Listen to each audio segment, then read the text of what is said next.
It is buzzing here at the International Terminal at Sydney Airport. It is so great to see so many passengers here, really for the first time in more than a year, being able to fly out of the country and to New Zealand without the need to quarantine. Joining us live now is Qantas CEO Alan Joyce. Thank you so much for your time. What a significant day. What does this mean for Qantas and the airline industry?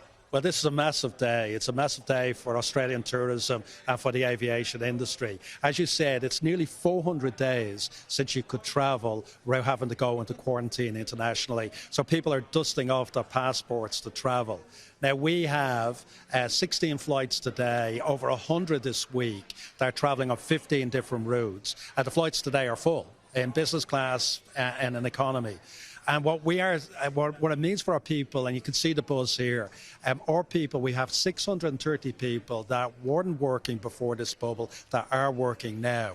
So that's great news for them. And that's why you got such excitement. People getting their first international trip, people that are working again for the first time in a long time, getting back into the airport. So we couldn't be more happier today. So exciting to talk to people who are day one back at their old jobs again. What does this mean for jobs and the future? Well, as I said, this is 630 extra people back.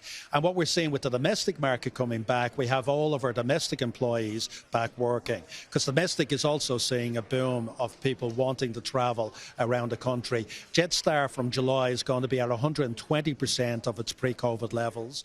Qantas at 107% of its pre-COVID levels. So we've gotten everybody back that was working domestically and then more. We still have a lot of people that are working in the rest of the international business that have to wait until the rest of the borders opening up. But we're hopeful that we can get more bubbles like this. Bubbles are great. A bubble to Taiwan, to Korea, to Japan, to Singapore. That would be really good, and it means more people and more benefits to our tourism. And how far off is that? How far away do you think it'll be until we can have bubbles with those countries? Well, I think a lot depends on how the National Cabinet work through this and what the systems are going to be put in place. And that dialogue is happening at the moment. We know the Prime Minister is trying to get the states to agree on what opening up looks like. Now, we have a programme with the government called the International Aviation Support Package that goes till the end of October. A part of that is getting us to train our people again, get our aircraft back ready for international flights. So we will be ready with our entire fleet and our entire crews ready to fly at the end of October for the entire international operation if need be. But we're hopeful that we'll start seeing some of it opening up before the end of this calendar year.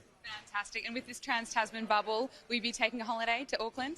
I will. My husband is actually a Kiwi, and we're planning to go to Queenstown before the end of the year. I'm not a very good skier, but I believe the ski season this year is going to be massive. We've added more flights to Queenstown than we have added ever in our history, expecting a lot of Aussies wanting to get over there for a ski season. Oh, I bet. Alan Joyce, thank you so much for talking to us today. Appreciate it.